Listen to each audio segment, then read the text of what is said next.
Se quiser falar assim. Meus amigos, perdoem estar sentada, mas a minha neuropatia diabética resolveu aparecer.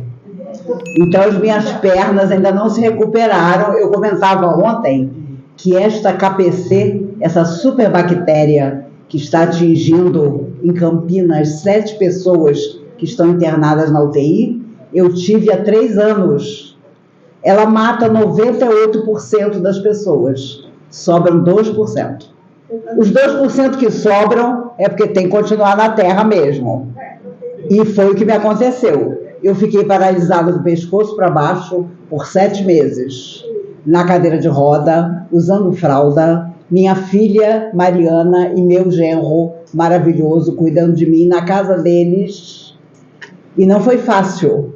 Eram 3 cuidadoras, a memória é afetada. Vendo ontem na televisão, porque os 7 continuam na UTI. Felizmente, até agora, nenhum deles faleceu, porque é uma bactéria que nunca mais sai do seu organismo. Ela fica lá escondidinha. E você pega quando você está internado em um hospital. Eu fiquei internada por uma infecção urinária e peguei com a bolsinha que eu fazia xixi. Estava ali a bactéria. E hoje os médicos me contam que agora obrigatoriamente, essa bolsinha tem que ser trocada uma vez a cada 3 dias, porque ficou comprovado no mundo inteiro que ela é um celeiro de KPC. E é mesmo uma superbactéria. É inacreditável como uma cadeira de roda te ensina coisas. Ontem eu lembrava que na varanda da casa da minha filha, quando eu ia tomar sol na cadeira de roda, todos os vizinhos do condomínio passavam e me davam tchau. Quando eu passei para o andador, metade me dava tchau. Quando eu passei para a bengala, eu fiquei 2 anos com a Belinha, que era o nome da minha bengala, ninguém mais me cumprimentava, porque eu acho que as pessoas pensaram, essa mulher não morreu, né? E um dia eu disse à minha filha, eu vou voltar a fazer palestra. Mas foi uma loucura. Ela não queria de jeito nenhum. Não, mãe, você não vai. Vou, porque eu estou curando o corpo, mas a grande cura ainda me falta, que é retornar às palestras. Aí eu chamei minha irmã caçula, a Patrícia, e ela gravou comigo uma informação de que no outro sábado eu estaria na comunhão. Quando eu acordei de manhã, no dia seguinte, meu genro disse, sogra, você bombou na internet. As pessoas não estão acreditando que você vai voltar. E minha filha argumentou, mãe, você está usando fralda. Eu falei, e daí? Eu só uso calça comprida. As pessoas nem vão reparar que eu estou usando fralda. E eu confesso a vocês que usar fralda, andar na cadeira de roda, depender do outro para botar a comida na boca, é uma lição extraordinária. É uma lição de humildade. É uma lição das nossas limitações. É uma lição de que todo dia pode acontecer tudo e pode não acontecer nada. E outro dia, semana passada, eu perguntava para o meu cardiologista, que é um grande amigo, quando você acha que eu devia ter morrido? E ele me disse, você, para mim, já teve 2 moratórias. Uma com 46 anos, quando eu te conheci. Ele me conheceu, eu tinha 30/14 de pressão. E não sentia absolutamente nada. Estava sempre ótima. E a segunda foi na KPC.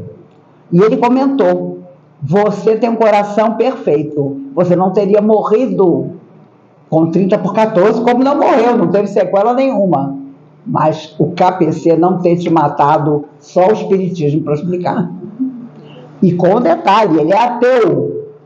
E ele comentava comigo, eu só não sou ateu completamente, porque tem alguma coisa em vocês espíritas que está acima do meu conhecimento. Eu não aprendi na faculdade. Quando a gente pensa que vocês vão morrer, vocês melhoram. Mas quando a gente pensa que vocês vão ficar bem, vocês morrem. Essa que é a verdade, meus amigos. Eu estava pensando, será que eu gastei de batom? Porque vocês sabem que uma mulher sem batom é uma mulher sem destino. Né? Eu tirei tanta selfie que eu pensei, será que o meu cabelo ainda está direitinho? Ou eu estou parecendo a louca da Albânia? Porque louca e ainda por cima da Albânia, você não tem solução. E as pessoas perguntam muito, quando foi que você começou na sua mediunidade? Eu falei, olha, quando eu tinha 5 anos, o meu vizinho no Rio de Janeiro cometeu suicídio. E meu pai, eu tinha 5 anos, minha irmã tinha 4, ele não podia dizer o que tinha acontecido com o meu vizinho. Então ele contou que meu vizinho foi fazer uma grande viagem. E ele ia demorar para voltar. Mais dias depois, esse meu vizinho apareceu no meu quarto. E ele chegava perto de mim, eu senti uma dor, que eu lembro até hoje. E ele dizia, eu sei que você pode me ver. E eu só queria saber se meus filhos estão bem. E eu disse para ele, eles estão bem, tio. Eu chamava de tio. Mas vai embora, porque você chega perto de mim, eu sinto dor no corpo todo. Anos depois, meu pai contou que ele era paraquedista e, de propósito, ele não abriu o paraquedas, deixando um bilhete sobre a sua desistência. Eu o reencontrei muitos anos depois, quando ele apareceu e contou que ia voltar para a Terra, mas longe da família, porque não tinha sabido honrar os filhos e a esposa que havia deixado através do suicídio. Por isso, quando nós falamos de cuidar da vida e de nós estamos falando da nossa saúde emocional, psíquica. Agora é moda, todo mundo está falando de saúde mental, mas nós sabemos disso há muito tempo, porque quando Kardec codificou a doutrina espírita, ele nos disse, morte é vida. E as pessoas, os espíritos que apareciam, que se comunicavam, contavam a sua própria situação. Eu confesso a vocês que dos livros de Kardec, o meu favorito é Céu e Inferno, porque ali está o que é a realidade de nossa alma quando nós não aproveitamos este estágio na Terra para melhorar. E por que nós voltamos para a Terra? Porque tem coisas que você só resolve na Terra. Você reencontra o seu grande amor no mundo espiritual. É tudo lindo, porque seus mentores estão ali. Você está doido para voltar para a Terra, por incrível que pareça. A gente é doido para voltar para cá. O Chico dizia, nós somos a mesma humanidade que tornou o mundo o que ele é. Por isso nós estamos de volta. E o mundo nunca esteve com tantas dificuldades, porque as pessoas se recusam a analisar a si mesmas e a fazer aquilo que Emmanuel dizia através do Chico. Ele tinha uma frase, o único objetivo da alma que vem à Terra é fazer o bem. O único. E aqui a gente se distrai com um monte de coisa, mas a realidade é que nossa alma eterna vem para a Terra para fazer o bem. E quando nós nos distanciamos disso, nós estamos num processo que pode nos levar à tristeza, à solidão, ao desequilíbrio, à ansiedade. Eu tenho a impressão que um dia, não vai demorar, na maternidade o bebê já vai sair assim, sou ansioso. Tenho síndrome de não sei o quê, porque hoje todo mundo tem uma síndrome. Uma mãe me trouxe um filho de 8 anos. Maísa, eu trouxe meu filho para você conhecer. Ele é uma alma do 3º milênio. Eu olhei o menino, eu achei que o menino era um capiroto, mistura de capeta com garoto. Só o olhar do menino já me dizia isso. Mas ela dizendo que ele já tinha sido expulso de 3 escolas, porque as escolas não entendiam o filho dela. O menino não tinha um pingo de educação. E você percebia que a ilusão daquela mãe era achar que estava criando um menino que já tinha vindo pronto. Ela não precisava fazer nada.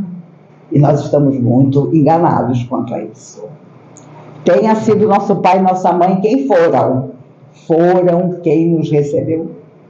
O Chico dizia, eu ainda não morri porque eu não sei se eu vou conseguir encontrar um pai e uma mãe que me recebam numa próxima vida. E era Chico Xavier. Então, eu estou doido para desencarnar. Eu confesso a vocês que a minha mala está sempre pronta.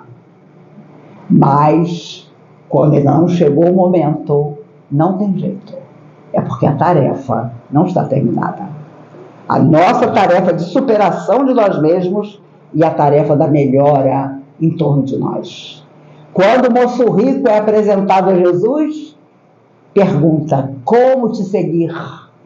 E Jesus diz, vai, vende tudo que tens, toma a tua cruz e me segue.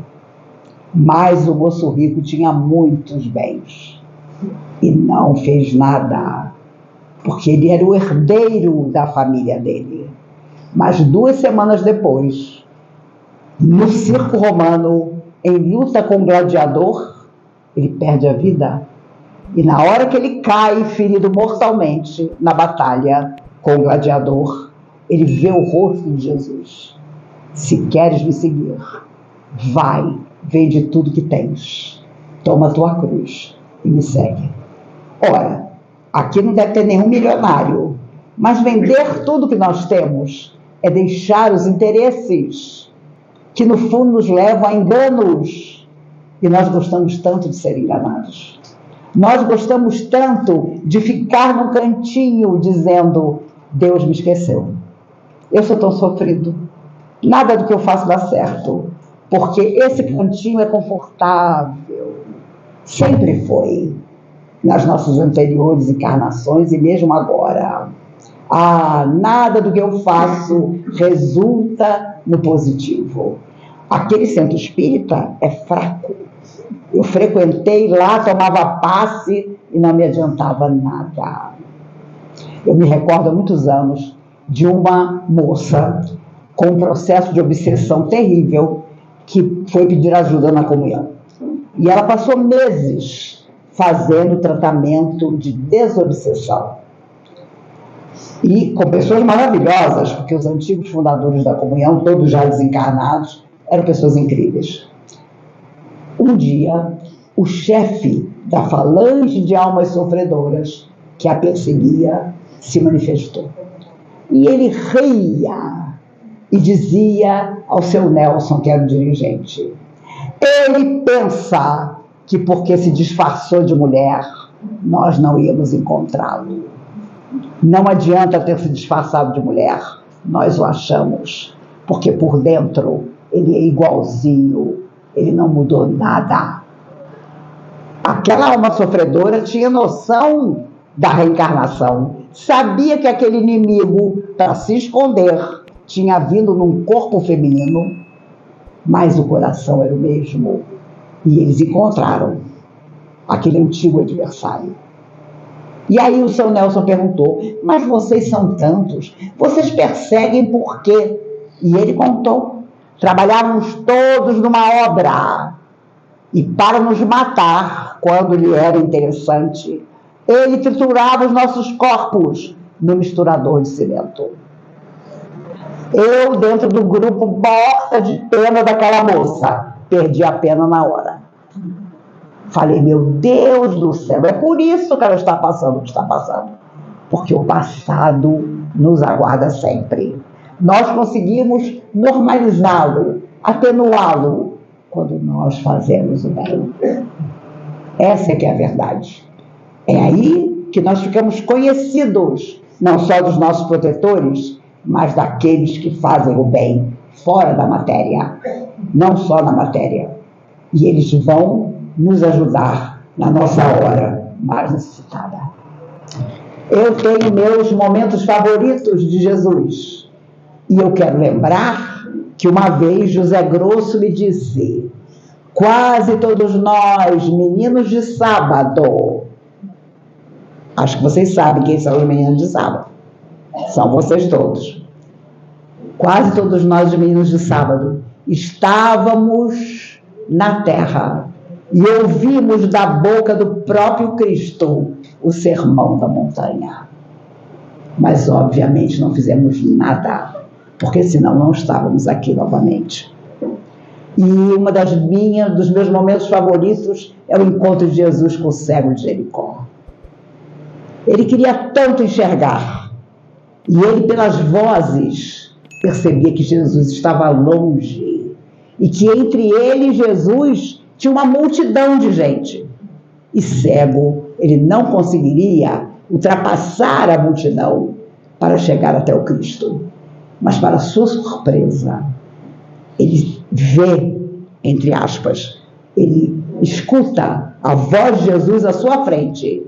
Que queres que eu te faça? Na frente dele. Jesus tinha passado pela multidão para chegar até ele. Ah, Senhor, se quiseres, bem me podes curar. Imagine o que era você perguntar isso a Jesus. E imagine o que era Jesus dizer: eu quero, fica curado. E ali o cego de Jericó fica curado. Porque o seu desejo de enxergar era tudo que ele tinha. Às vezes o nosso desejo é equivocado e nos leva a situações dolorosas. Uma vez conversando com uma menina linda, Maísa, eu sou casada há 2 anos e meu marido me bate. E eu fiquei mortificada. E falei para ela: minha filha, mas como você casou com ele? Ele te bate, me bate. E como é que isso aconteceu? Ah, quando nós namorávamos, ele já me batia. Meus amigos, hoje, quando em Brasília, quase uma mulher por dia é assassinada, Brasília está nesse nível. E eu fui à Bahia em dezembro passado e contei, nossa, lá em Brasília quase tem uma mulher por dia assassinada. E aí eles contaram, aqui são 14 por dia. A mulher nunca foi tão perseguida por pessoas que um dia ela amou, mas ela não tem condição de dizer: não quero mais estar com você. O patriarcado ainda é tão grande no coração do homem que ele prefere ver a mãe dos filhos dele morta do que imaginar que ela vai refazer a vida dela. Isso tem que acabar, porque não é possível que nós não façamos como sociedade uma modificação real para que o homem se modifique. Mas vai se modificar como? Quando a mãe do menino ensinar a ele a respeitar a mulher. E não adianta, nós somos espíritas, fazemos muito isso, ameaçar com a próxima encarnação. Ah, você é desse jeito? Na próxima vida você vem mulher. Não vem não. Porque os espíritos contam que para mudar o psiquismo do homem, para que ele habite um corpo feminino, leva tempo. Por isso Emmanuel, que como romano antigo não era muito moderno, tem 2 frases que eu adoro. Ele dizia: quando a alma se conscientiza de verdade do que ela tem que fazer na Terra, ela sempre nasce como mulher. E a segunda frase dele era: Deus confia tanto na mulher que entrega a ela um filho 9 meses antes de entregar ao pai. E eu tenho muitas amigas que nunca entregaram o filho ao pai, porque o pai já estava longe. Ah, me apaixonei. Meu Deus, ele tinha olhos verdes. Meu Deus, ele era arrebatador. Eu sou da época que o namorado era arrebatador. Mas, cá entre nós, excetuando Paul Newman, ninguém me enganaria. Só Paul Newman me enganaria, com certeza. Né? Porque eu ia querer ser enganada. Quando a gente reencontra o nosso passado, a família inteira diz: olha que ele tem olho preto. A gente não vê o olho preto, a gente vê olhos azuis. O cara é um grosseirão, a gente acha que ele nos ama. Nós, mulheres, temos que aprender muito, porque às vezes nós gostamos de ser enganadas, e o homem tem o poder de enganar. Você é fofinha, você é gorda, mas ele chama você de fofinha. Eu simpatizei com você, não quero nada com você, mas simpatizei. Você já cria aquela ilusão maravilhosa. Agora vocês imaginem como eram as mulheres quando Jesus estava na Terra. Mulheres escravas, mulheres vilipendiadas, mulheres que apanhavam diariamente. E Jesus traz a mulher para o evangelho dele. Faz ver ao mundo a beleza, a importância da mulher. Não simplesmente como mãe, mas como ser que podia contribuir muito para o que ele pretendia, que era o evangelho no coração das pessoas. Quando Jesus foi crucificado, havia um juiz que, com sua palavra tão cuidadosa, fez questão de testemunhar para que Jesus fosse crucificado. E das vozes que se ergueram, a dele era mais alta. Passa-se o tempo e um escravo bate à porta da mansão do caminho, a casa de Pedro e dos apóstolos. Trazia nos braços um homem leproso que havia sido expulso pela família. Era o juiz. E Pedro, na hora, o reconheceu, apesar da lepra. Vai-te daqui. Este homem não entra nessa casa. Porque de todas as vozes que condenaram meu mestre, a dele era mais alta. E fechou a porta. Quando Pedro entra, Jesus aparece. Pedro, o que fizeste? Vai lá, abre a porta, traz o homem para dentro. Senhor, de jeito nenhum. Esquece-te de que foi ele um dos juízes que mais quis que morresses? Ah, Pedro, e que castigo maior haverá para o coração que deve simplesmente viver. Ele não vai morrer, porque você vai cuidar dele até o dia da morte. Simplesmente viver com lepra vai ensinar a ele o que ele ainda não aprendeu. E Pedro, contrariado, vai até a porta, manda o escravo entrar e cuidou durante meses daquele homem, agora um farrapo, até o seu último dia. Se nós afirmamos sermos apaixonados pelo Cristo, vivamos conforme o que ele determinou para nós. A beleza através de tudo de bom que nós podemos fazer ao nosso semelhante. E hoje nós sabemos, há momentos em que os nossos sentimentos nos adoecem, outros nos libertam. Tinha um gato no jardim do Chico que enfrentava todos os cachorros, matava todos os passarinhos, era um gato horroroso. Os vizinhos não tiveram dúvida, um dia deram veneno para o gato. O gato se estorcegando, desesperado, morrendo. Alguém entrou e disse: Chico, alguém deu veneno para aquele gato que anda no seu jardim. O Chico não teve dúvida, foi lá conversar com o gato. Ele urrava, desesperado, morrendo já do veneno. E o Chico disse: eu vim fazer um acordo com o senhor. Eu vou fazer com que o senhor não morra do veneno, mas nunca mais o senhor vai perseguir um cachorro, um passarinho. E o gato gritando, o Chico virou o gato de cabeça para baixo, botou a mão na barriga do gato, o gato botou tudo para fora, viveu mais 17 anos. E foi o anjo da guarda do Chico. O Chico não dava um passo, o gato já estava atrás. Chico tinha amor pelos animais. Ele teve um vira-lata, um caramelo chamado Lorde, que ele amava. E o Lorde ficou idoso. E o Chico ainda tinha 2 irmãs que moravam com ele. Um dia alguém foi buscar o Chico no trabalho. Chico, corre que o Lorde está morrendo.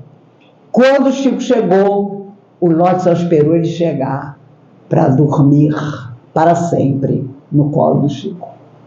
E apareceu um espírito sofredor que disse: sabe quem deu veneno para ele? Suas irmãs. porque ele estava idoso e fazia xixi em toda parte da casa. E o Chico, lembrando disso, muitos anos depois, dizia: foi o perdão mais difícil que eu precisei dar na minha vida. Elas nunca ficaram sabendo que eu sabia.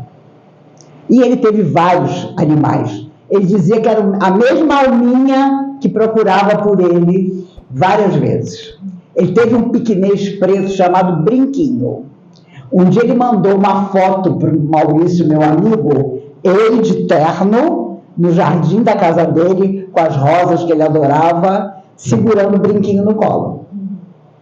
Atrás a dedicatória: Maurício, me perdoe, mas Brinquinho fez questão que eu saísse na foto com ele. Essas eram as dedicatórias que o Chico fazia, não se colocando, mas colocando o sentimento de amor que ele tinha, com certeza, por todos os bichinhos que ele teve. Ele tinha amor pelos passarinhos. Depois do café, ele pegava um pão, esfarelava na janela, vinha passarinho de Uberaba inteira para comer aquele pão na janela do Chico. Mas o Chico, nessa época, tinha um gato. E o gato estava junto do Chico, e o Chico botando pão para os passarinhos. Aparece um filhotinho na janela, o gato, crau, comeu o filhotinho. E ainda olhou para o Chico e mastigava o filhotinho. O Chico ficou desesperado. Durante 3 dias ele não comeu, ele só bebia água. E as pessoas diziam: Chico, para que isso? Meu Deus, por que eu fui deixar o gato perto de mim? Ele comeu o filhotinho. Uberaba inteira mandou gaiola com passarinho para o Chico. Cada gaiola que chegava, o Chico chorava. Os meus passarinhos não são da gaiola, são da natureza. No 4º dia, a moça que trabalhava na casa dele disse: hoje você vai comer, porque uma hora você vai morrer. E vão dizer que nós é que matamos você. E fez um frango que o Chico adorava. 4 dias sem o Chico comer. Ele comeu um pedaço. Pegou o segundo. Pegou o terceiro. Quando ele ia para o 4º pedaço, Emmanuel aparece e diz: tá bom, Chico? Esse frango tá gostoso? Ah, o senhor sabe, tá uma delícia. 4 dias sem comer, eu já dava a morrer. E eu adoro esse frango. Emmanuel disse a ele: muito bem, meu filho, mas eu quero te perguntar, qual a diferença entre você e o gato? E ele não soube dizer, porque a fome tinha feito o gato pegar o passarinho e ele estava no 4º pedaço de frango. Um homem que aprendeu, e por isso é sempre nosso exemplo, com cada situação que ele passou, a fácil ou a difícil. E nós estamos dentro da doutrina espírita para nos modificar. Se a doutrina espírita não está nos tornando melhores, o problema não é dela, é nosso. Precisamos descobrir o que nos falta. E o que nos falta, muitas vezes, falta no coração do meu semelhante. E eu vou até ele para juntos continuar. Frequentamos a casa espírita. Quantas vezes nós dizemos aos dirigentes: como é que eu posso ajudar? Como é que eu posso ser útil? 1 hora da nossa semana como voluntário em alguma parte vai nos tornar melhores do que nós somos. E é claro que as pessoas que não fazem nada vão falar de nós. Nossa, fulana é esquisita. Nossa, fulana é espírita, por isso que ela tem aquela cara. Eu tenho um amigo que diz: Maíse, não sei se você reparou, mas vocês espíritas têm cara de gente que não é desse mundo. Eu cheguei em casa e fiquei olhando no espelho do banheiro. Porque eu falei: gente, eu comecei a fazer palestra com 15 anos. Eu devo ter uma cara muito esquisita mesmo. Eu tenho um amigo, Marcelo, amigo de muitos e muitos anos, fomos da mesma mocidade espírita. É um homem inteligentíssimo.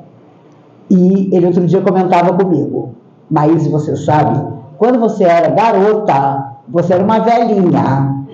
A sua palestra era velha. Hoje, que você tem quase 70 anos, a sua palestra é jovem. E ele é um homem terrível. Ele conversa com extraterrestre, é completamente doido. Mas uma pessoa fascinante. Quando ele está muito alterado, ele conta que a esposa dele diz assim: liga para a Maíse, conversa um pouco com ela. Porque imagine uma pessoa que tem um QI 400 ficar alterada. E ele tem. Ele foi diretor do Banco Central. Quando ele se aposentou, todo mundo chorava pela ausência que haveria dele. Mas você conversa meia hora com ele, você vê que ele não é normal. Tem almas que não são normais. A gente olha e já percebe. Só que hoje tem título para tudo. A criança vai para a escola, a professora já chama a mãe. Olha, seu filho tem alguma dificuldade. Ou é autismo severo, ou é síndrome não sei das quantas. O que tem de síndrome hoje? E as pessoas me contam, e eu digo, gente, eu devia ter uns 10 diagnósticos quando era pequena. Porque primeiro eu ia contar que eu via quem já morreu. Segundo, eu ia dizer que eu via mais suicida do que gente normal. Então eu já ia para algum lugar e não saía nunca mais. Essa é que é a verdade.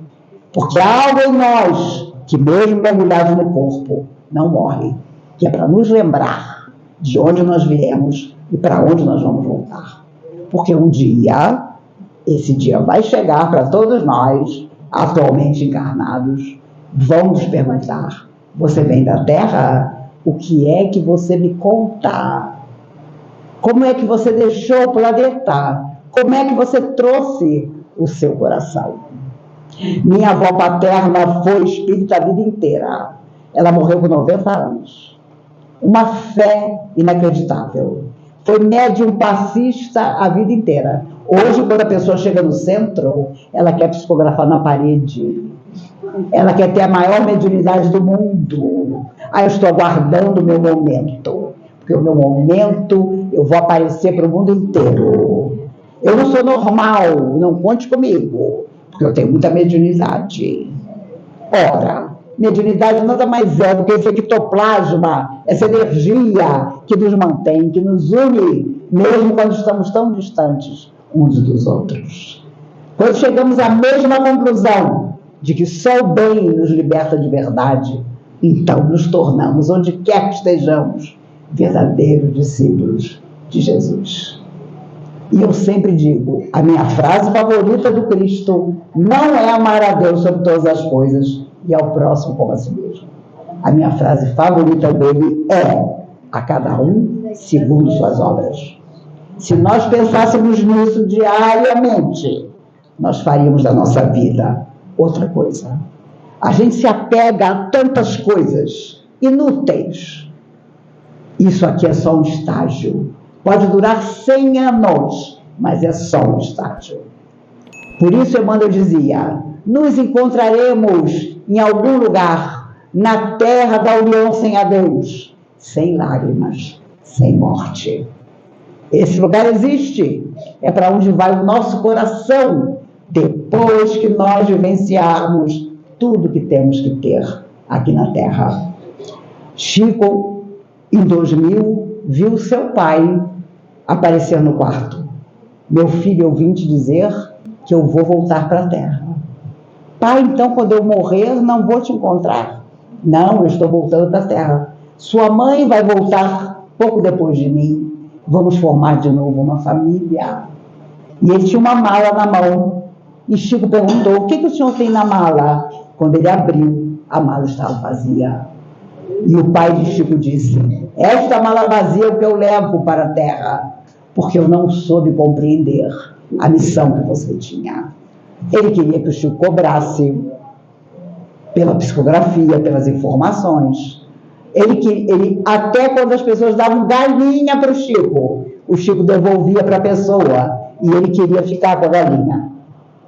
Então, no mundo espiritual, ele viu que estava completamente equivocado, que a missão daquele filho era muito acima do que ele podia compreender. E o lindo é que Chico perguntou, então minha mãe vai voltar? Vai, nós vamos nos casar de novo.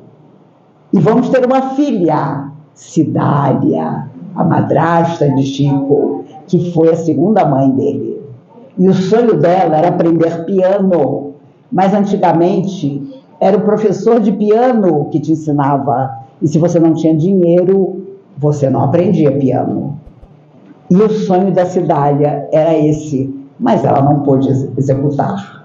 Então ele disse ao Chico, já combinamos que na próxima vida a nossa filha vai tocar piano divinamente.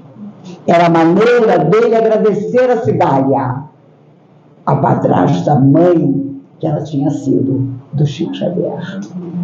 Ah, meu Deus, eu procurei tanto coisas maravilhosas para fazer, só encontrei as coisas pequeninas, mas as coisas pequeninas é que vão falar de nós na verdadeira existência. Essa minha avó desencarnou com 90 anos, maravilhosa, e depois mandou uma mensagem dizendo, quero dizer à família que um dia me perguntaram, e você, minha filha, como é que você tratou o corpo que você teve na Terra? Ora, se você morre com 90 anos, você não fez nada de muita coisa errada, mas ela teve que contar como é que ela tinha vivido num corpo de carne que durou tanto. E ela foi para a homeopatia quando tinha 20 anos.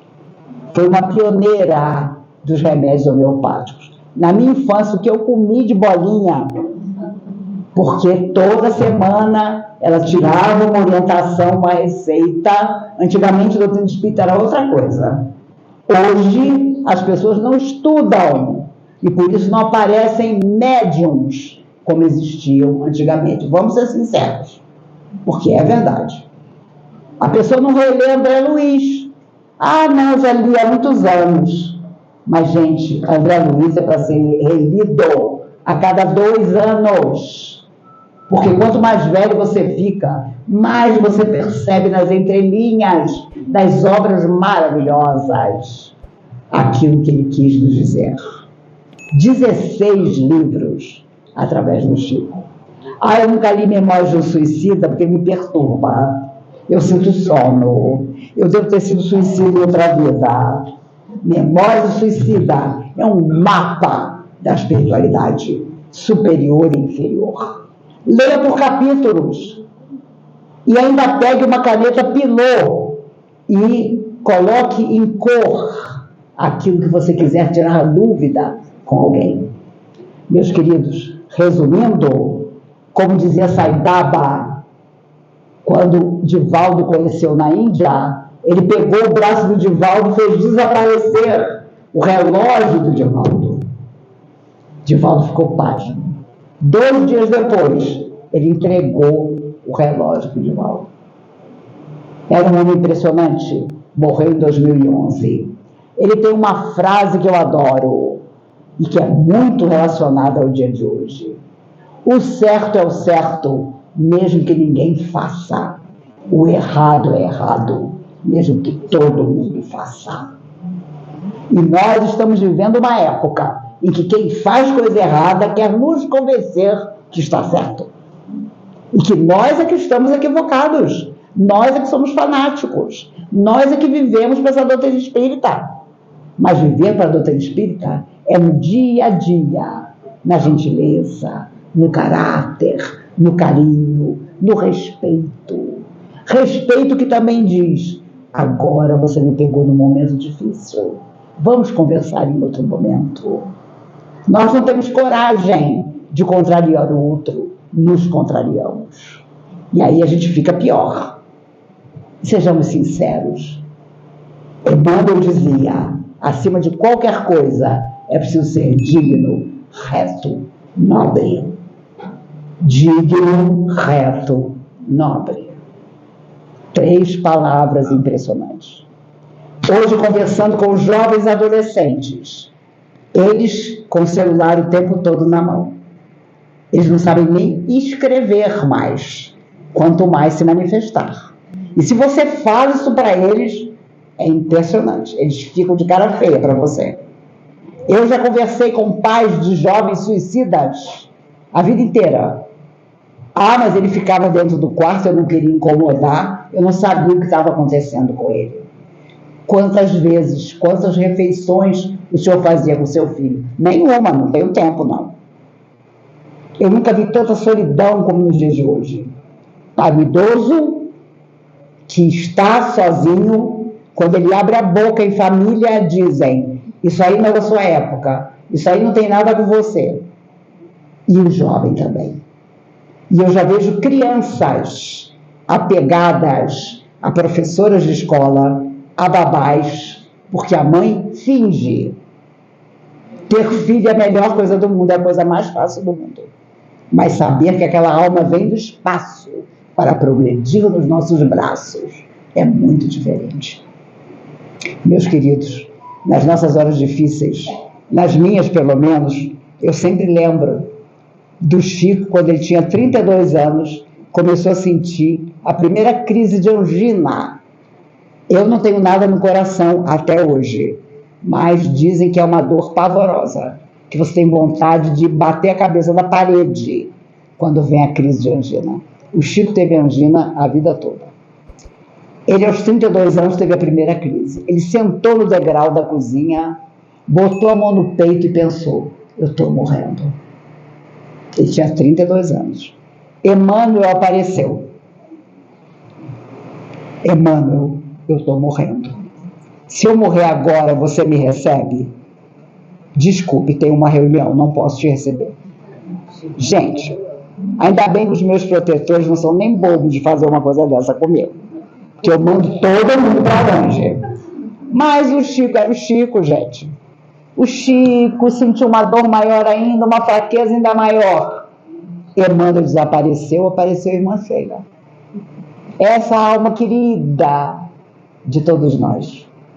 Irmã Sheila, eu estou sentindo uma dor no peito tão grande. Se eu morrer, a senhora me recebe?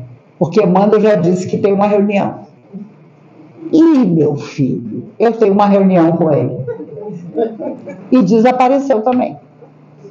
Aí que o Chico ficou ruim. Já desceu um degrau do quintal, aquele aperto no peito, aparece o Dr. Bezerra de Menezes. Essa alma extraordinária que é mentor de todos nós que tentamos o bem. O que você está fazendo sentado aí, meu filho? Ah, doutor Bezerra, estou morrendo. Emmanuel já disse que não vai me receber, irmão Sheila não vai me receber porque tem uma reunião com ele.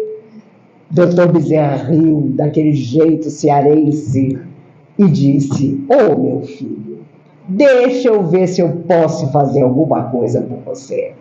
Botou a mão no peito do Chico e o Chico viveu mais 60 anos. Por isso, meus amigos, nas nossas horas difíceis, peçamos que as forças do bem que protegem o universo estejam conosco. Que seja qual for o nosso destino, seja o melhor destino que nós possamos ter. E um dia, tenho certeza absoluta, nos encontraremos todos na verdadeira existência. E com que saudade nós vamos lembrar de manhãs como essa, em que tanta gente estava em perturbação e desequilíbrio no mundo, e nós estávamos aqui pensando: o que eu vou fazer agora de melhor para a minha vida? Tenho certeza que na próxima vez que nos encontrarmos, tanto eu como vocês, estaremos ainda melhores do que estamos hoje. Eu estarei embaixo da mangueira, vocês sabem. No dia que eu desencarnar, podem saber, Maísa já foi sentar embaixo da mangueira. Eu ia ficar 500 anos, agora eu vou ficar 800. E foi muito bacana porque em Goiânia, uma moça, menina de sábado, fez uma agenda para mim, para esse ano, juro por Deus, através de inteligência artificial. Ela me colocou na capa da agenda, sentada num banco, com um livro na mão, embaixo da mangueira. E a parte de trás, eu estou dando tchau. Aqueles invisíveis passando e eu dizendo: vão com Deus. A terra é ótima. Seja qual for o dia que vocês saibam que eu parti do corpo, podem ter certeza que eu vou chegar e vou dizer: Adivinha quem voltou? E o troço vai estremecer do lado de lá. Porque eu vou dizer, agora nós vamos trocar. Nós encarnados retornamos. Vocês desencarnados vão encarar o planeta. E nós vamos chegar lá, gente, com um monte de história boa para contar. Pandemia. Enfrentamos a pandemia. Eu achei que nunca mais eu ia sair de casa. Eu esperava da meia-noite para tirar o lixo do meu apartamento, com medo de encontrar um vizinho meu. No segundo dia em que a pandemia apareceu na China, a minha filha fez um estoque de álcool, luva e máscara para a minha vida inteira. E eu, muito ingênua, falei para ela, que é isso, Mariana? Isso não vai chegar aqui, não. Isso é lá na China. Mãe, vai chegar. E 2 semanas depois, nós estávamos dentro de casa. Eu fiquei 5 meses dentro de casa. E eu falei, gente, eu tenho que fazer alguma coisa. E comecei a gravar as mensagens, as palestras, porque os centros espíritas estavam fechados. 3 anos ontem que ela chegou. E todo minuto. E foi assim que todos nós nos conhecemos. Agora, eu criei um novo canal, meu genro vai ser responsável por toda segunda-feira de manhã colocar 3 minutinhos. Não vai chamar mais minuto, eu ainda não escolhi o título. Mas a partir de abril, toda segunda-feira de manhã cedo, vocês vão me aguentar por 3 minutos. O que a Maísa está falando hoje? E ontem as pessoas me diziam, eu durmo com você, eu acordo com você. E eu juro, eu vou rezar para todo mundo arranjar um namorado. Porque dormir e acordar comigo é dureza. Não há resgate maior do que esse. Que história é essa? Eu sei que solidão é pausa de reajuste afetivo, mas também não precisa tanto. E é engraçado que as pessoas me escutam quando elas estão fazendo uma coisa que elas não gostam. Passar roupa, fazer dever de casa de menino. Eu já escutei cada história que eu não sei se eu rio ou se eu choro. O importante, meus amigos, é que um dia, em algum lugar, nós vamos dizer, meu Deus, como eu dei importância a coisas tolas, a coisas pequenas, quando as coisas maravilhosas esperavam por mim, quando as pessoas queridas estavam tão perto e a elas eu não dei importância. Fui dar importância a uma nuvem, a uma ilusão, àquilo que em verdade não existia. Nós mulheres somos crentes para fazer isso. Nossa, fulano me adora. Os homens são mais espertos do que nós. Eles já percebem logo se a pessoa adora ou não e seguem outros caminhos. Mas eles voltam. Espero que os homens que vocês amam, mesmo que tenham ido embora, voltem. E tem aqueles que a gente reza para não encontrar nunca mais. Tem portas que a gente fecha e que a gente não deve abrir nunca mais. Porque respeito tem que existir até num bom dia que você dá. Por isso Maria Dolores dizia, coração, sigamos juntos, não te agrilhoe a problemas, esquece as mágoas, não temas, vara a sombra em derredor. Sai de ti mesmo e busquemos a luminosa oficina, onde a bondade divina constrói o mundo melhor. Que Jesus nos guarde. Ele que é o amigo incondicional dos nossos dias, nos abençoe. E que nas nossas horas difíceis, alguma coisa dentro de nós diga, eu posso, Senhor. Eu posso, porque confio em Ti e nada vai me atrapalhar, a não ser o sentimento menos nobre que nós ainda guardamos no coração. Vamos ser felizes. Ah, eu sou espírita, eu não sou feliz, não. Ah, eu sou espírita, eu estou aqui nesse cantinho esperando a massa me socorrer. Não, vamos ser felizes e fazer os outros felizes. Eu tenho certeza que todos nós vamos conseguir. Que as forças do bem, que chamamos de Deus, possam nos guardar e abençoar. Tenho certeza. Eu moro no 6º andar. as minhas janelas estão sempre escancaradas. Porque na hora que aparecer uma mãozinha verde, eu pego. Vou para outro planeta, não quero nem saber qual vai ser. E vou dizer, tchau, Terra. Fiz tudo que eu podia. Agora, quem sabe Júpiter, quem sabe Saturno. Nós mal começamos. Só ontem, como disse José Grosso, a noção do belo e do verdadeiro chegou ao nosso coração. Só ontem mesmo. Então, nós temos que correr, porque o mundo vai avançar, apesar de tudo. As pessoas alucinadas vão ser convidadas a deixar os lugares onde estão e seguir para outros lugares. Por isso, Jesus afirmou, inesquecível, os mansos herdarão a terra. Que estejamos entre eles, se a terra for o nosso objetivo. Se for um objetivo maior, vamos ao nosso objetivo maior. E eu amei Pernambuco. Meu Deus, que terra maravilhosa. Se eu pudesse comer metade do que me ofereceram, eu não passava nesse mármore.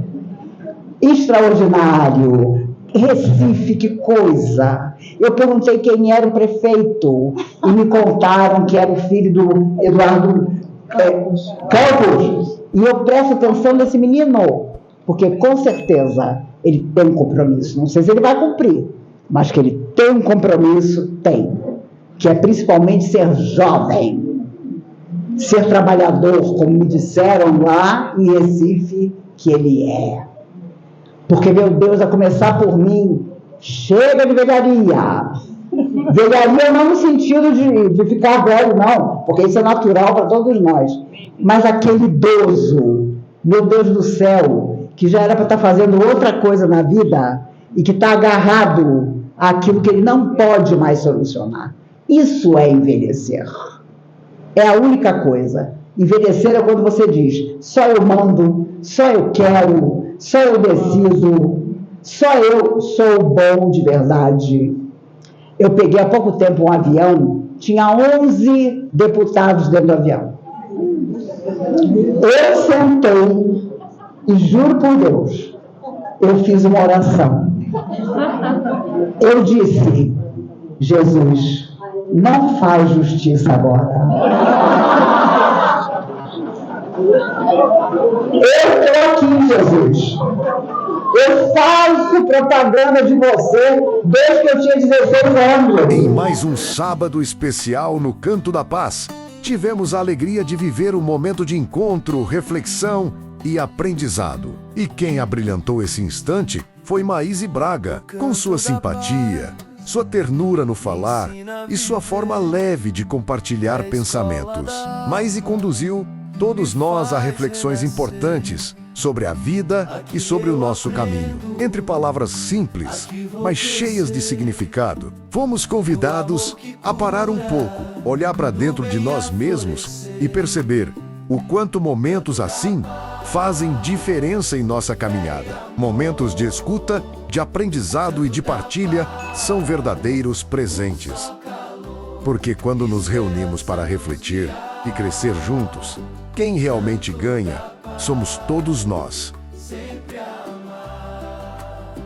Fica, acima de tudo, a gratidão por mais um encontro especial e pela oportunidade de levar conosco um pouco mais de luz, inspiração e esperança para a vida. Canto da Paz.